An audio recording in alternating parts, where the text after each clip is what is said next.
Buff Nation. Let's go. We are DNVR Buffs Primetime. Yes, sir. Let them know. We are presented by the American Raptors. If you didn't get the ticket you wanted as an elite athlete, check out the opportunities at Infinity Park. Rugby just may be your next ride.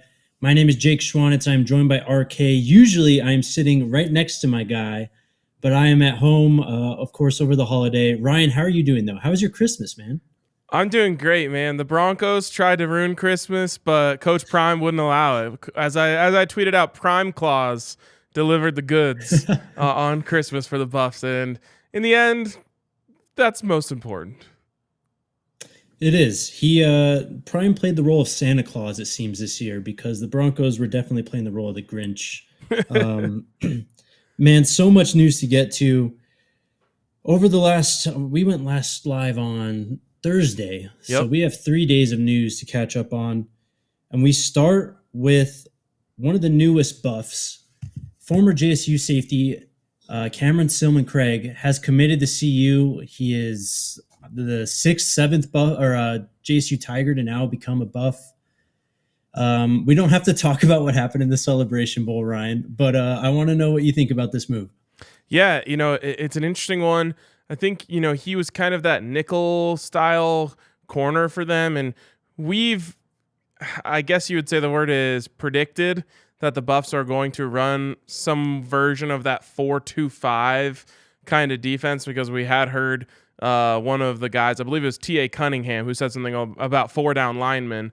And so if you're going to run that 4-2-5, usually that fifth member of the secondary you bring in is someone that you kind of want to play in the slot. Maybe you like him coming after the quarterback on some nickel blitzes and stuff like that. So I think it's a guy that they can bring in and say, hey, we have a guy that we like in that nickel position. Maybe he's not the final answer for them there, but a guy who JSU fans loved.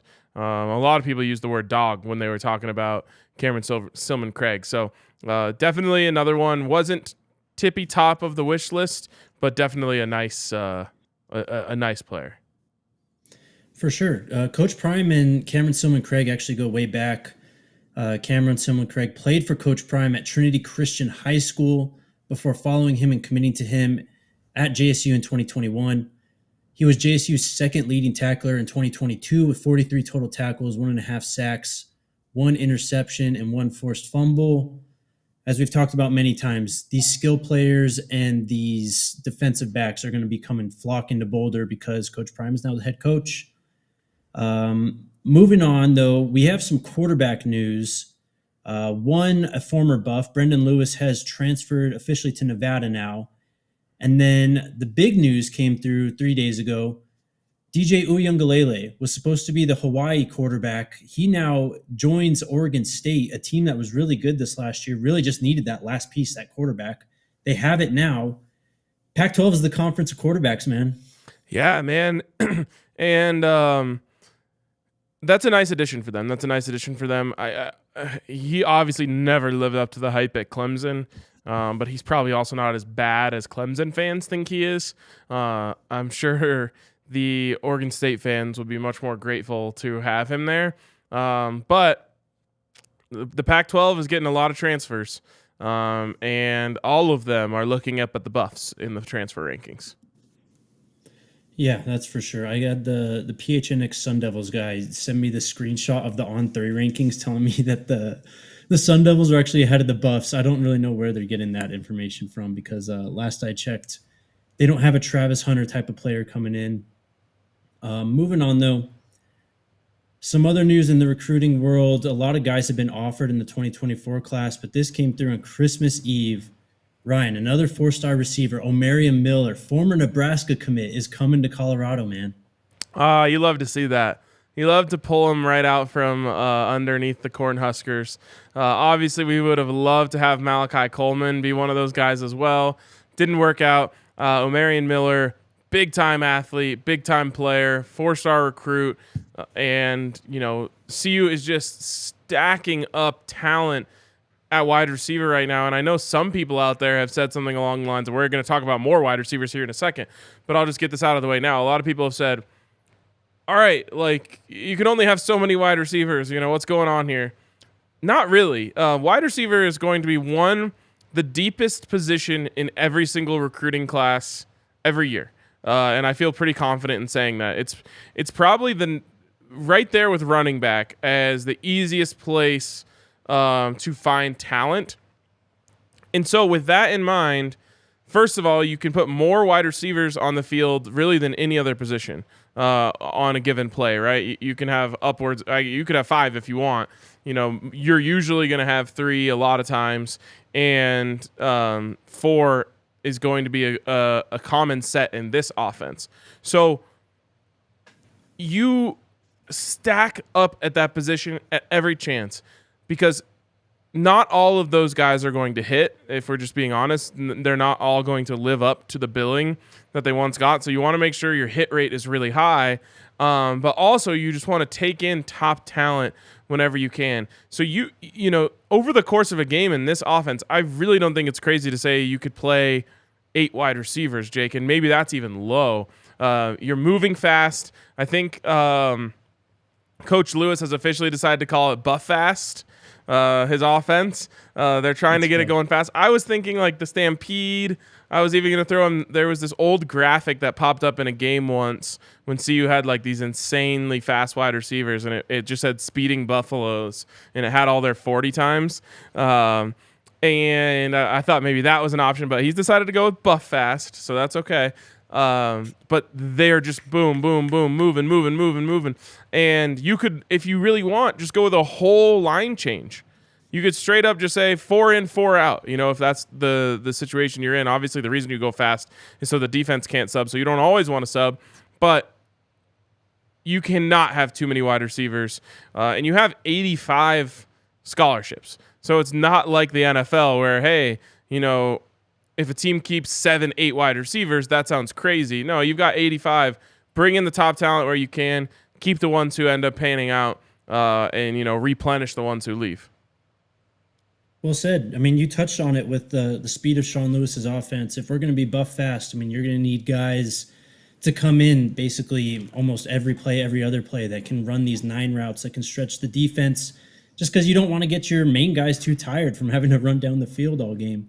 Also, just someone else kind of mentioned me on Twitter when this came through and talking about how much receivers CU has and is this starting to be a problem? Well, look at what happened last year. Of course, Jordan Tyson got hurt. Chase Sowell got hurt in one of the first games, if not the first game of the season. He went down. Chase Penry went down about 3 games into the season. Daniel Arias had his struggles all year long. RJ Sneed never really became what we all thought he would be for the Buffs last year. You need depth at the position, man. And even these young guys, these 4 stars, Omarion Miller being the next, just having him there is going to be huge for this team, because now you have the ability, if someone unfortunately does go down, or if someone doesn't pan out to what we thought they would be, you at least have some plan behind them, right? Yep, exactly. And that's a great point about the injuries.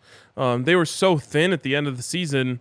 They're just putting anyone out there, which is hard to believe in college because of what I just said about how there's hundreds of 3-star wide receiver guys out there. So if you can give me a 4-star behind a 4-star, it reminds me of the conversation we had with Mike Sanford about Troy Dye going down, or Travis Dye going down, right, in that USC game. He's like, yeah, you figure, potentially the best running back in the conference gets hurt. That's good news. And they just bring in all these other guys, and I'm like, man, I think I want Travis Dye back out there. These guys are amazing. So like, that's how you want to be at wide receiver, right? You have one injury. I mean, Jordan Tyson going down this year basically crippled the entire group. There was no more, field stretcher or anything like that in this group. So next year and beyond, that should not be a problem. And how about, Chris here says competition is a must. Can you imagine the competition for starting wide receiver spots on this team, starting with obviously Travis Hunter, who's going to be taking snaps each game? We assume, or we hope, Kevin Coleman's eventually going to be coming in here. Jordan Tyson is a freshman All-American. I mean, just right there, that could be your starting 3, and you're just bringing in more and more talent, including maybe even the next guy you're going to talk about, Jimmy Horn. Yeah, for sure. Before we get to Jimmy Horn, though, I mean, Shador Sanders, he put out this tweet just after Omarion Miller committed. He said, ready to get up to Boulder and start working. The wide receiver room is about to go crazy over the next 2 weeks. Hashtag SCO Buffs. I mean, that basically says it all right there. Get them all coming to Boulder. Yep. And he said over the Um, next 2 weeks, and what, it's been 3 days, and they've already added like 4 guys at the position. exactly. Yeah. And as you alluded to, Jimmy Horn Jr., just one day later, former South Florida wide receiver, commits to CU. He entered the portal on November 29th. He was heavily linked to CU over those last 3-4 weeks. At South Florida, he earned first team All AAC honors as a kick returner in 2022. On offense, he had 37 receptions for 551 yards and 3 touchdowns. He was also running the ball. As you mentioned last week, when you look at these kind of 3-star guys, former 3-star guys, don't look at the stars, look at the offers. This guy had offers from Georgia, from Tennessee. Jackson State was in there also. So it looks like they got another guy, at the very least, someone that can impact in the return game. This guy just screams like Coach Prime player to me. All of his pictures, like he's got the chains on and his recruiting her in his commitment video. He has like very clear swagger to him. He's someone they really wanted. And I think the big thing here that that I was missing, because I kept saying to you, Jake, nothing against Jimmy Horn. I was just saying, like, what am I missing that makes him so highly sought after? Because it's hard to find USF highlights and all this stuff, and all you could see was the stat sheet. Well, as I've dug in more and, really learned this over, I guess this would have been last Thursday or Friday, right around signing day, is the quarterback situation at USF is just abysmal. So that's the one thing that you cannot look at, or you have to keep in mind when you look at his stats. Because I think he had 500-600 receiving yards last year. That team was down bad, much like the Buffs were. And so I think the big thing there was people around the country looking at Jimmy Horn and saying, give this guy a quarterback and he's going to ball. And obviously he's got one in Shador Sanders. Yes, he does. It's also worth mentioning that he was a track star in high school, state champion in the relay, also was the state champion in the long jump, just super explosive. You see that just on his kick returns, on his big touchdowns, where he actually was able to do something with the ball in space. He, at the very least, it seems like he's going to be a solid gadget player, just someone that can just inject speed into this offense right away. Yep, and I really liked his route running out of the slot from what I did watch from him, which we talked about is really important. Not only is it important to run routes well in this offense out of the slot, which it is in every offense, it's also really important to know the spaces, okay, on this route, we're kind of wrapping around the linebackers on an RPO style thing. So a lot, another just reason why you keep stacking up, because not only do you need talent at these positions, you need smarts, and you need guys who really get it. So the ones who do are going to play the most, and I think that's a great coaching pitch for these guys when they're asking, hey, how do I get playing time? How do I play over so-and-so? The coaches are going to tell them, you understand the offense the most, and those are going to be the guys we're putting in extra time with Shador at the facility. As we know, Shador would spend 24 hours a day, at the facility if he could. Another just the cream will rise type of situation. For sure. If you guys want to check out Jimmy Horn Jr. and the New Look Buffs this year, head on over to Game Time. Game Time is the hottest new ticketing site that makes it easier than ever to score the best deals on tickets to sports, concerts, and shows. You won't find a better deal this season on Buffs football tickets, Buffs basketball tickets, Nuggets tickets, Avs tickets. Game Time is created by the fans for the fans and guarantees the lowest ticket price. If you love DMVR, then you'll love Game Time. The best way to support us is by buying your tickets through the link in the description. Join over 15 million people who have downloaded the Game Time app and score the best seats to all your favorite events.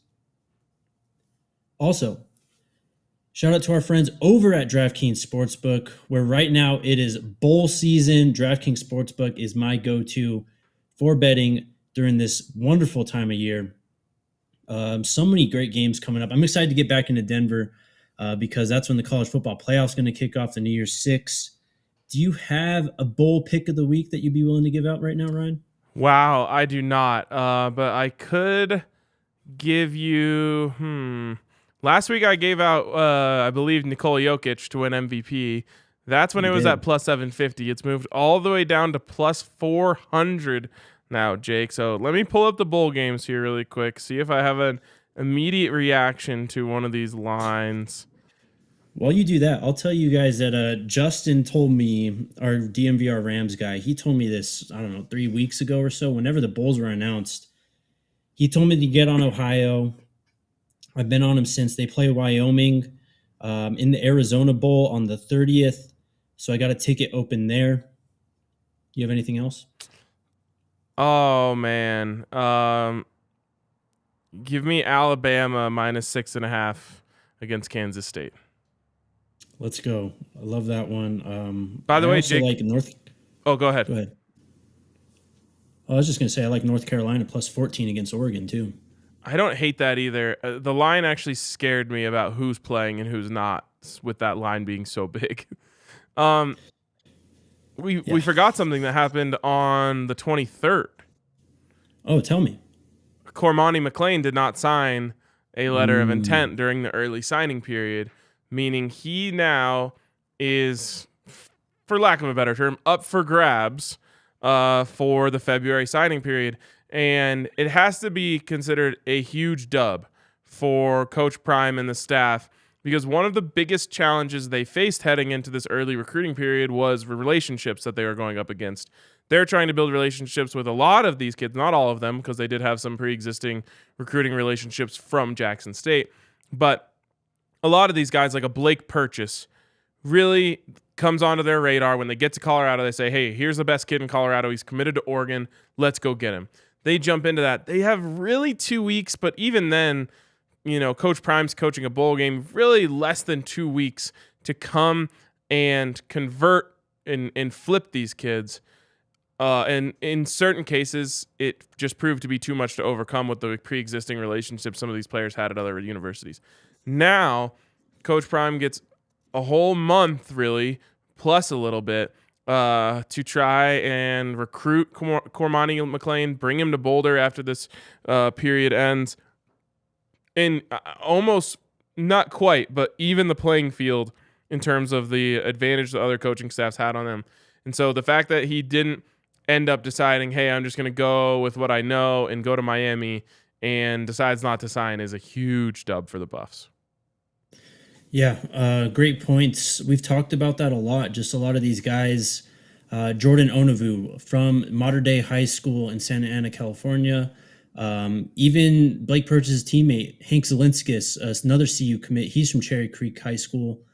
Who am I forgetting that jumps out to you? Oh, Isaiah Harge from St. Thomas Aquinas in Florida.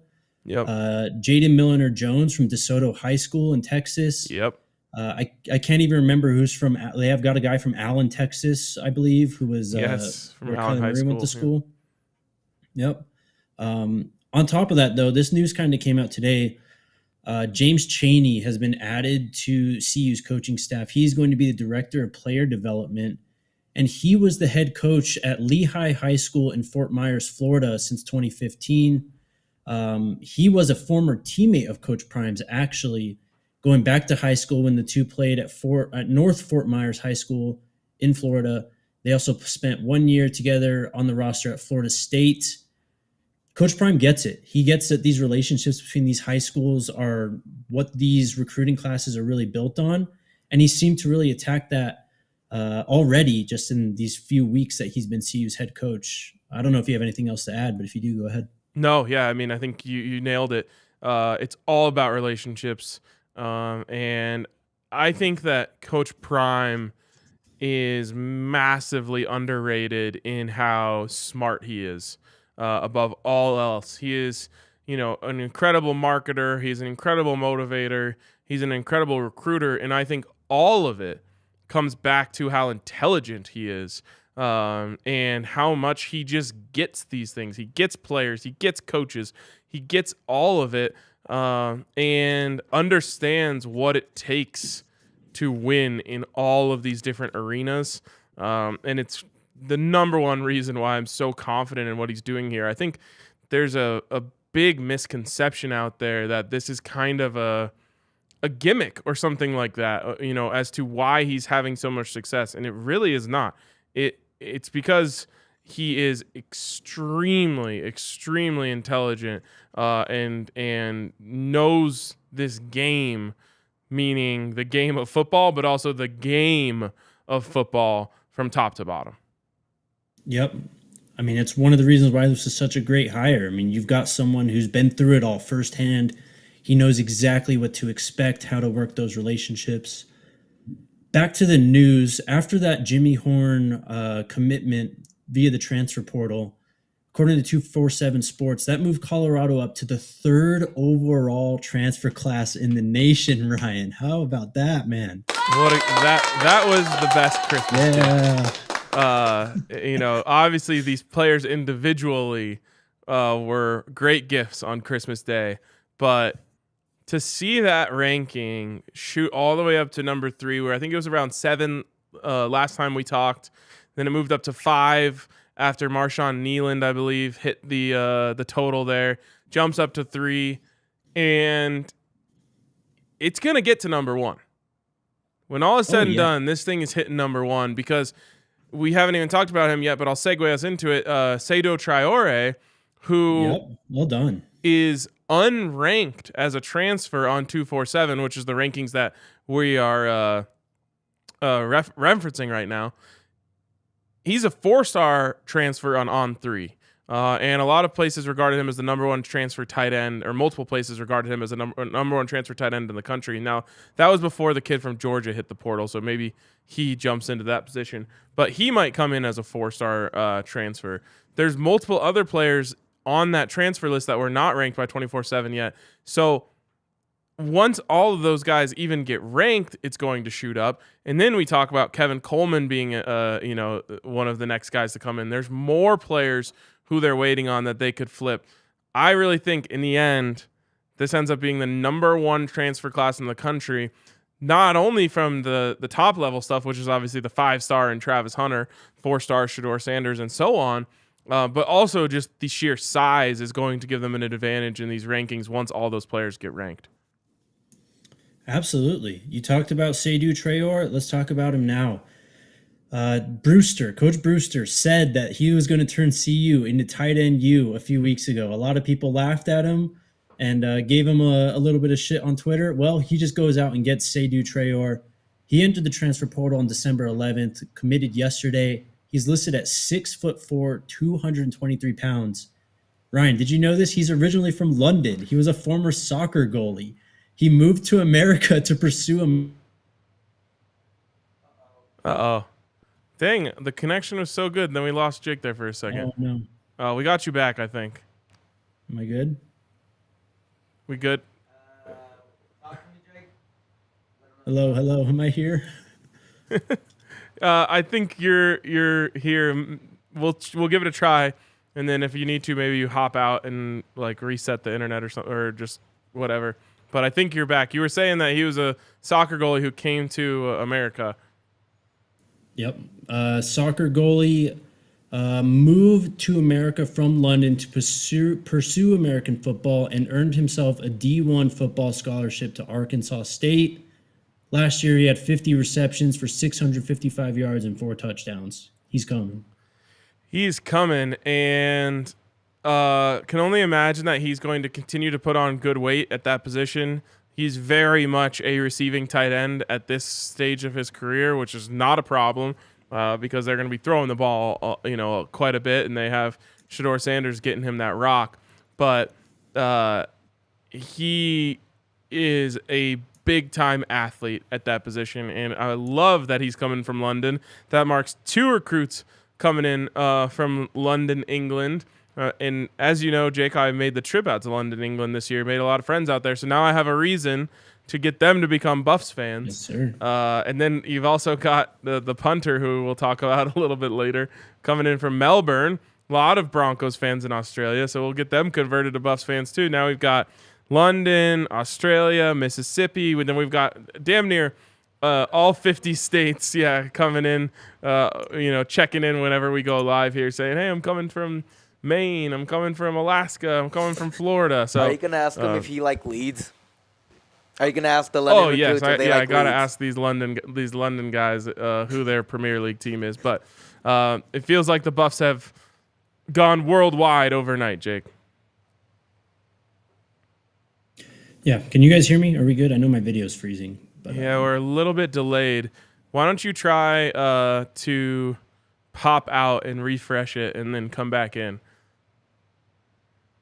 Okay, I'll do that. All right. While we wait for Jake to come back, just quickly on Traore, you can watch a little bit. It's kind of funny. It's usually easier to find these kids' high school tapes than it is to find their transfer, like when they're transferring in from another school. Like, there's not a good tape of Jimmy Horn's highlights out there. There's not necessarily a great tape of Sado Traore's highlights out there, but you can find little clips here and there, and this kid is just a matchup nightmare coming up the seam and doing work. So there you go. And I mentioned the Georgia kid who is Eric Gilbert, who was recruited originally to Florida by Tim Brewster. So pre-existing relationship there. Let's see if Brew can back it up. You might be able to turn this thing into TAU overnight. Let's do it, man. Tim Brewster wasn't messing around when he said that. I don't think anyone on this coaching staff was messing around when they came in.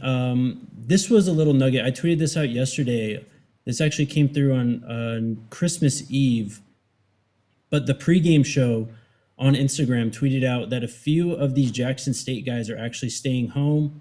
Included in that list, running back Syvion Wilkerson and our guy, Ryan, defensive tackle Jeremiah Williams. They will both be staying at JSU, as well as it looks like 4 other guys.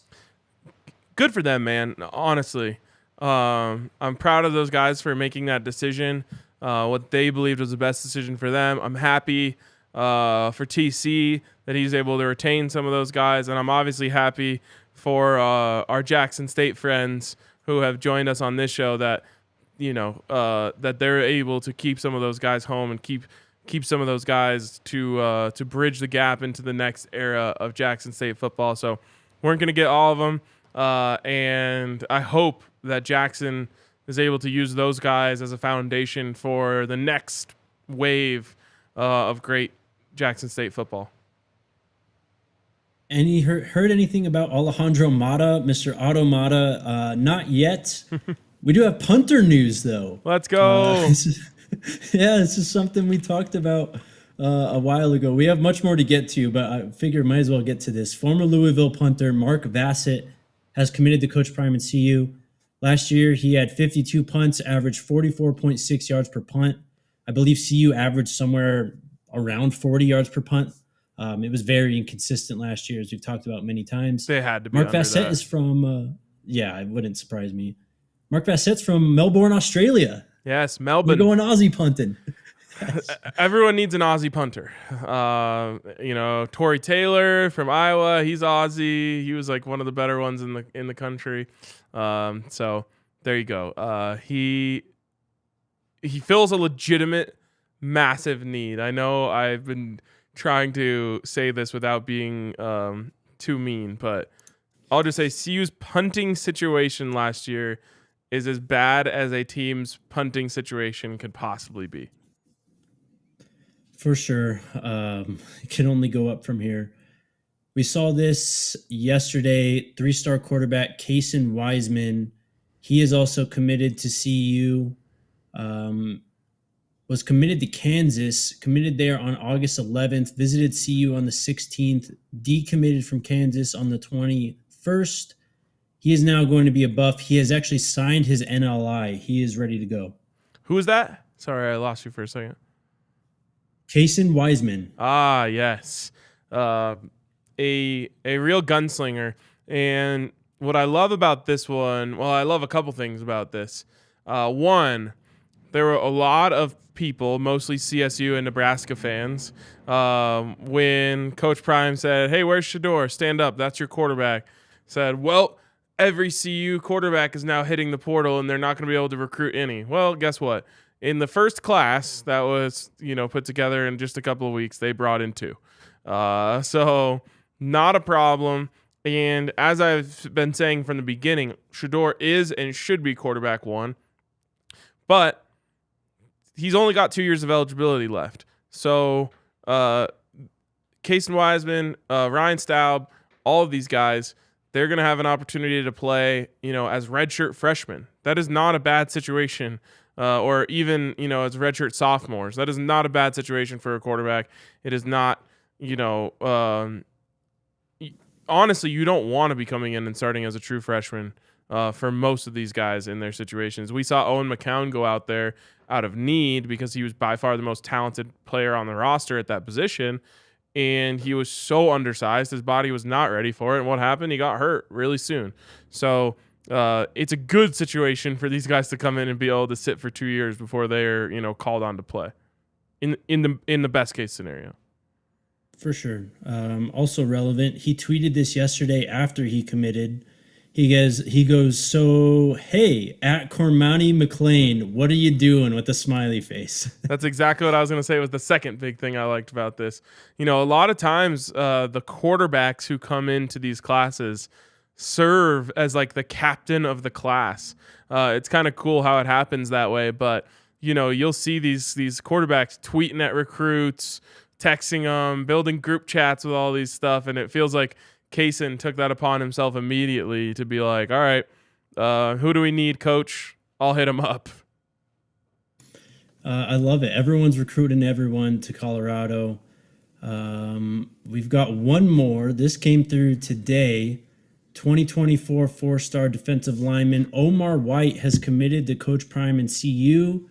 He is 6'3", 307 pounds. He has already earned 27 offers from schools that include Alabama, Michigan, Oregon, and Texas. We coming. And how about the second best part of all this? After, of course, the fact that they got this absolute beast, is that Coach Prime quote tweeted the DNVR Buffs graphic that went out on the commitment made by super producer Yaya, who's sitting right here producing our show right now. So that's pretty cool. I've actually noticed Coach Prime doing that a little bit more last couple days, throwing some love out on Twitter. I saw he screenshotted Barstool CU. He screenshotted an article from our friend Adam Munstertiger. He quote tweets us, and we appreciate it very much. How much did we get a big follower boost after that, Jake? Honestly, Ryan, the followers have been going crazy on DNVR Buffs account for the last 3 weeks. It said 99 others have followed for as long as I can remember. Oh my God, that is incredible. Yeah, pretty awesome stuff. I believe that's it. Did I miss anything? Is there anything that sticks out to you? Jeez, I thought there might have been something, but I can't remember what it is now. Obviously, we talked a little bit about Kevin Coleman. Is there any other guys left on that transfer kind of hot board that we've been talking about that we're waiting to hear from?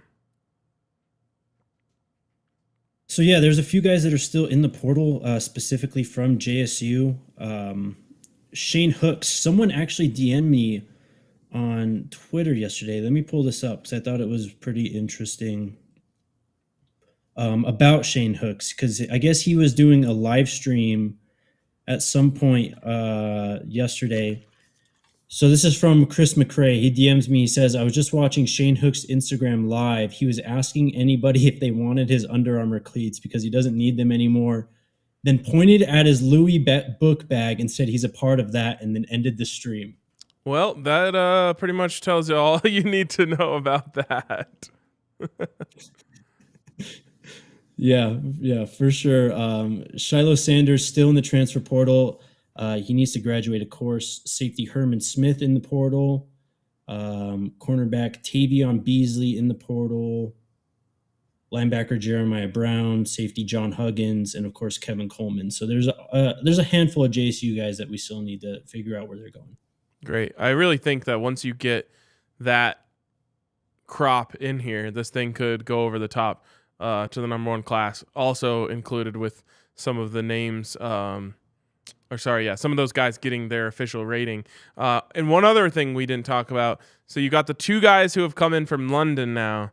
And do you remember there's a safety / defensive back, I believe, who is also at Snow College with these guys, who has a 45-inch vertical. Yeah, man. It They've sounds been like going after some pure athletes. Yeah, it sounds like maybe the London portal is off and running. It is definitely off and running. The Buffs are international now, man. Everyone from everywhere is invited to Boulder. If you can play ball, you will get the call, as Coach Prime used to say, right? Yes. Very fitting still. Yes, it is. I'll throw it to you, and you can handle these questions. Before that, I want to tell you guys about our friends over at Breckenridge Brewery. You guys know we love our Breck brews at DMVR. You can try out some of our favorites. They have their Christmas ale. The Buddy Pass is also out right now. Those are 2 holiday beers. The Fun Slinger Ale is out there, or you can just go and get my favorite, the Mountain Beach Sour. Christmas is past, but if you still need a last-minute or emergency gift idea, enter your favorite beer lover into Breck's Nice List sweepstakes at breckbrew.com and search Nice List. That link is in the description. You can also check out their beer locator at www.breckbrew.com. I'll throw it to you for questions, Ryan. All right, let's do this. We've got a lot. Also, keep hitting us with a thumbs up. We're over 200. Maybe we can hit 300 by the end of the show. And also, we are... My goal was literally 150, and these guys smashed the goal. Let's completely murdered it. Buffs fans always dominate these sort of things. Also, I believe we're at 29.8 thousand subscribers on YouTube. 29.9. 29.9. Let's get us to 30,000. If you get us to 30,000, I will announce that Travis Hunter is coming to see you. Again. All right, let's hit these questions. What do we got here? Yeah. First one, have you guys heard of the documentary to make Deion look bad? It's coming to Netflix in March about Prime Prep. Have not actually heard of that. But I would say this. Deion is kind of already, I don't know, taken it. I don't know what the word is, but he's taken a lot of responsibility for what went wrong there, and already talked about, how he learned a lot from the mistakes that he made during that experience. Yeah, he's got his own documentary coming out, I believe, on the 29th also, right, on Amazon Prime? Yep. By the way, we got to finalize our plans for our quote-unquote DNVR Buffs book club, so we can all watch the episodes on the same day and then talk about them on the next podcast. We will figure that out. It's going to be a lot of fun. I can't wait. If it's been anything like these YouTube videos, it's going to be a highly entertaining docuseries. Absolutely. Peter Plummer says, do we have a date for the spring game yet? Nope. Haven't heard anything yet. All right. Next one here. How many scholarships do they have left? Seems like roster scholarship distribution is full. Let me pull this up right now. I've been checking. What I use to check this is this link on Buff Stampede.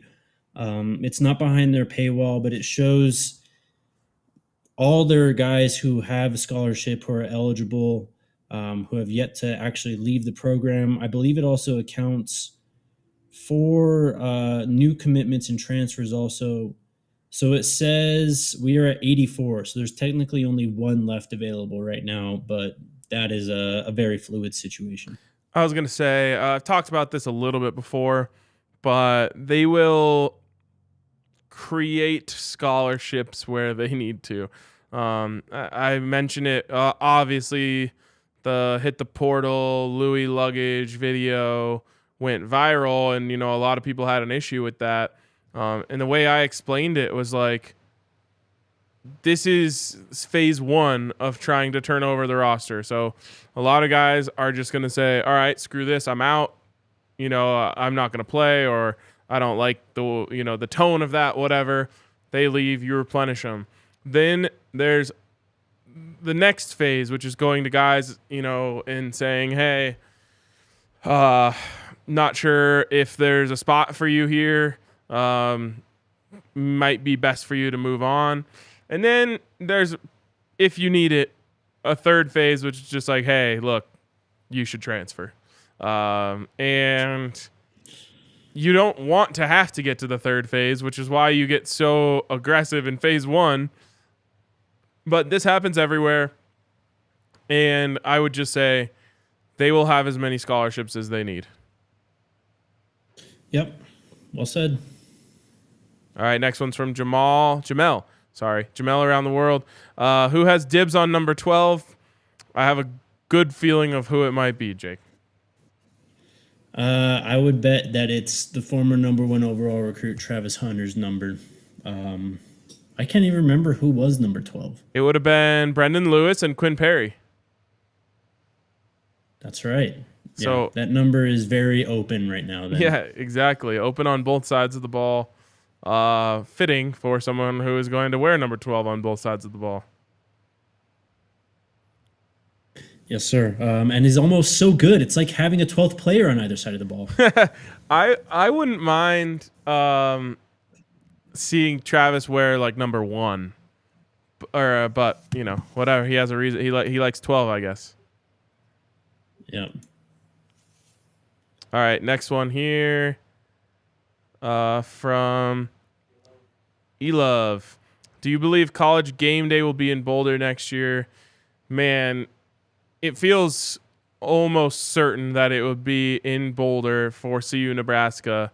But if it's not then, it'll be another time, maybe CU USC or something along those lines. It just feels too perfect. I know that I looked at what else is on the schedule that second week, and you do have Texas, Alabama, but like they go to those schools all the time. You know what I mean? Like I think going to Boulder and seeing Coach Prime, regardless really what happens in that TCU game, up against Matt Rule and the new look Nebraska old school rivalry, it just almost feels too perfect. It's got to happen, man. It has to happen. I mean, I haven't seen the schedule yet, but I can't imagine another setting, another game that is going to mean more to college football that weekend. Yep. Next one from Hugh. I wonder about Malachi Wideman and Quaydarius Davis from JSU. You know anything, Jake? Heard anything? I just looked up Malachi Wideman. He is not in the portal from what I saw. I don't think Quaydarius Davis is in the portal either. So, oh wait. All right. No, we're good. I don't think he's in the portal. He hasn't been active on Twitter in a while. All right. What's next, Yaya? Oh, there you go. How is the team building in the trenches going? I mean, the offensive line, Jake, is damn near a finished product, if not a finished product, depending on what they think of the current guys on the roster. We kind of thought they had 2 guys on the current roster that could be part of your 5 next year. They brought in 4 transfers, I believe. So they should be good from a starting perspective. You can always get better there. The defensive line, you've added, Shane Cokes, who is probably a day 1 starter. Marshawn Nealand, who's probably a day 1 starter. So you're obviously seeing a lot of skill positions, but they've also upgraded the trenches massively already. Yeah, for sure. A lot of people have been freaking out about this recently. I guess this is like the thing to kind of lose your mind about on Twitter right now, but they're gonna roll in, and these grad transfers, they got 3 JUCO transfers coming on the offensive line too. Yep. There's plenty of stuff happening in the trenches. Right, and there's also a belief that once Charles Kelly comes over, there's going to be some additional transfers that might be interested in coming over as well. Massive news. All right, KB says, is JT Strout staying? Did he already transfer, Jake? He transferred from Tennessee a few years ago, but he's not in the portal, no. He is not in the portal. Mm-mm. Okay, there you go. Next one. How do you guys how do you guys think we'll hit the portal after bowls are over? It's an interesting one to watch for. I mean, you never know who could enter. I'm sure Coach Prime will be as aggressive, if not the most aggressive coach in America, once some of those guys who are playing in these prestigious bowls do hit the portal, though. Yeah, I think he meant to say how many guys. Probably a lot. A lot of these guys out of CU for sure. Right. Well, I mean, from other places, like playing in bowl games is a really cool thing, especially for the teams, who maybe are on the lower end of the bowl games. Making it into a bowl game, getting to do that trip with your team, playing in that game, having that week wherever you're playing is a really cool thing. If you hit the portal, you can't do that. So there's probably going to be a massive influx really after the first of the year of new portal potential targets. And like you said, the Buffs will be all over it. Yep. Yes, they will. To answer this question, it's 85. They're at 84 now. 85 scholarships each year. We talked about Automata. He has not signed anywhere yet. Very well could be coming to Boulder. We'll see. Yep. We also talked about Kevin Coleman. It's one that we've expected for a while. Hasn't happened yet. Maybe, taking his time, seeing what his options are. But I feel good about that one as well. Yep, we talked a lot about that last week. From Jamel, can you have a Pac-12 championship game with 10 teams? Yes, and actually it started this year where it is no longer the champion of the divisions playing. It's just going to be the two best conference record teams. They've essentially done away with the divisions entirely. Well, they have not essentially. They have. They've done away with the divisions entirely. What's interesting, though, is that the scheduling is already done. So, like, the schedule stays the same. You're still going to play the teams in the Pac-12 South every year, at least for the time being. Then, once UCLA and USC leave and you bring in whoever you bring in, they'll probably redo how they schedule out the games. But, yes, you can still do a championship game. Yeah, opponents are set. The actual dates are not set, though. So we'll see there. All right, Jay says, how many players could possibly get drafted in the 24 draft? That's, I don't know. I don't even know how to answer this question right now. I don't know. And what's interesting is almost all of the guys they're bringing in have additional years of eligibility. Now, that doesn't mean all of them are going to use it. Mm-hmm. Even Shador, if he blows up and tears up the Pac-12, could potentially go to the NFL draft after next year. A lot of the guys they're bringing in have at least 2 more years of eligibility left. So we'll see what happens with where guys go after 1 year, but it should be probably not this coming year, the year after that, where you're seeing Buffs start to enter. Yep, nailed it. Where can I get one of those primetime hoodies you got on when you get time? And by the way, I'm in Texas, but I listen to y'all because y'all have a good y'all jive good info. Appreciate it, James. You can get these bad boys over at dnvrlocker.com. We did not plan to both wear them today, but it worked out that way.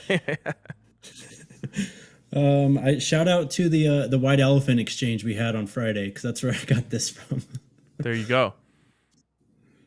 All right, another one from Jamel. Any word on Peter Woods out of Clemson flipping?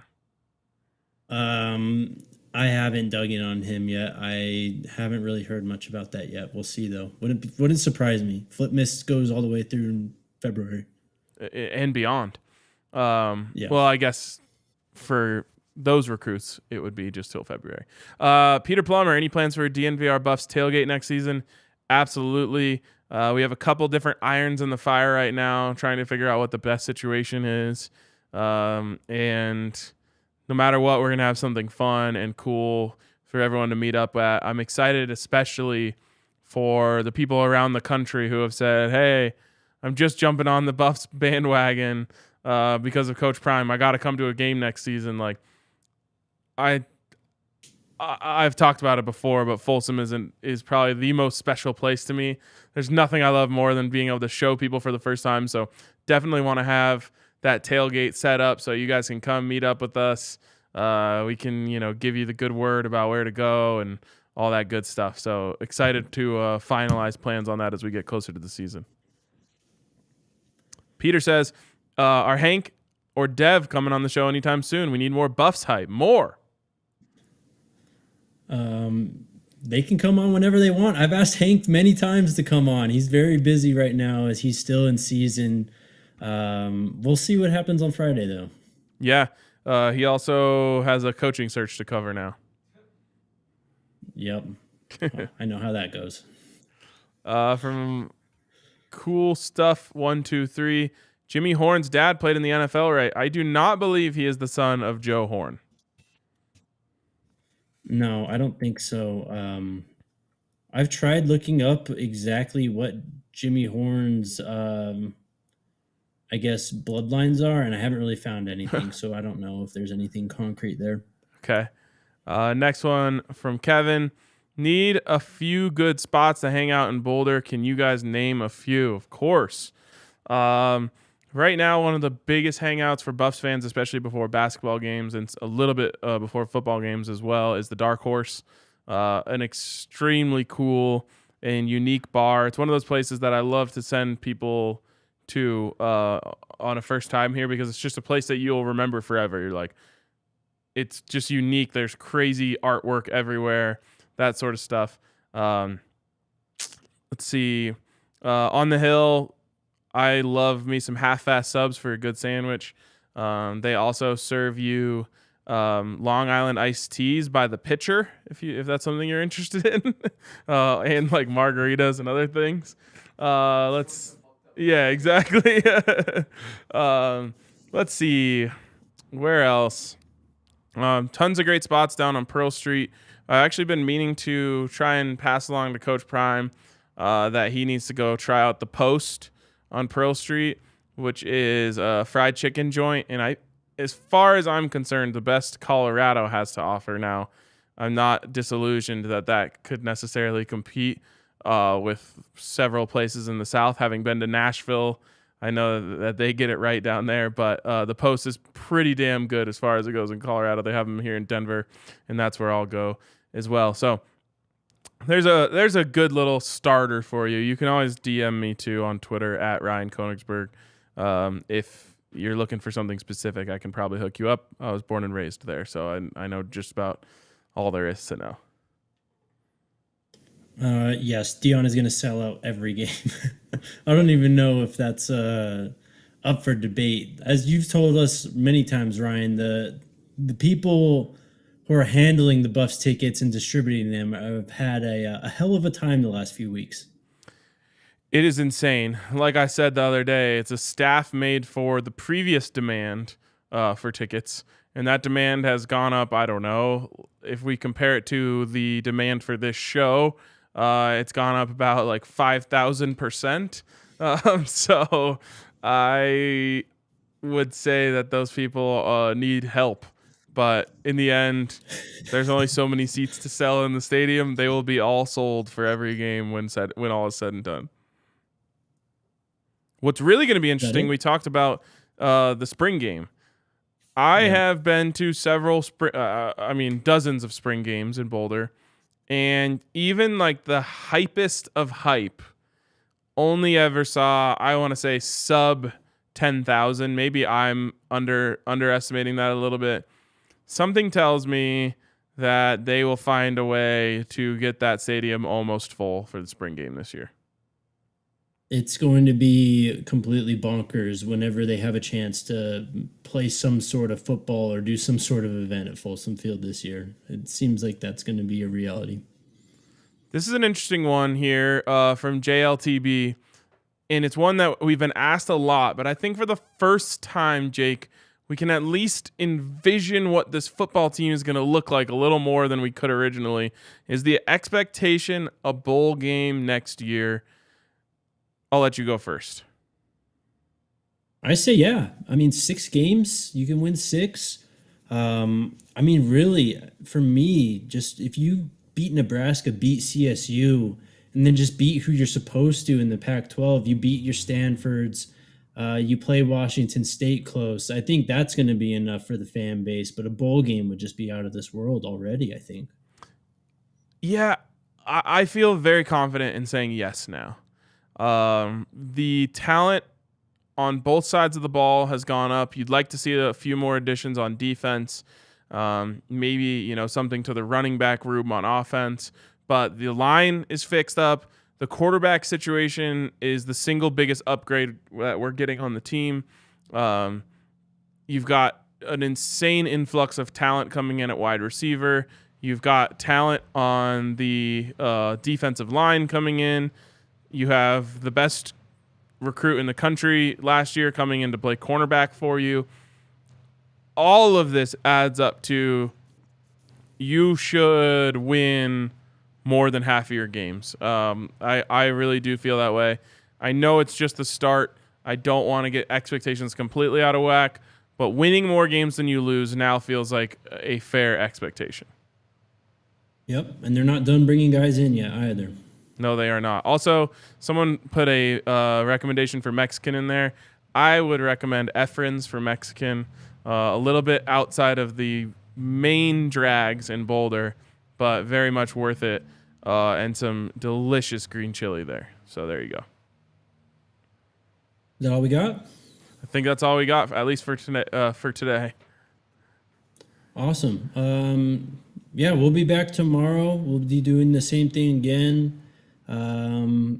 Shout out to Yaya, producer Yaya. Go check out the Prime Tracker at thedmvr.com. That's been updated.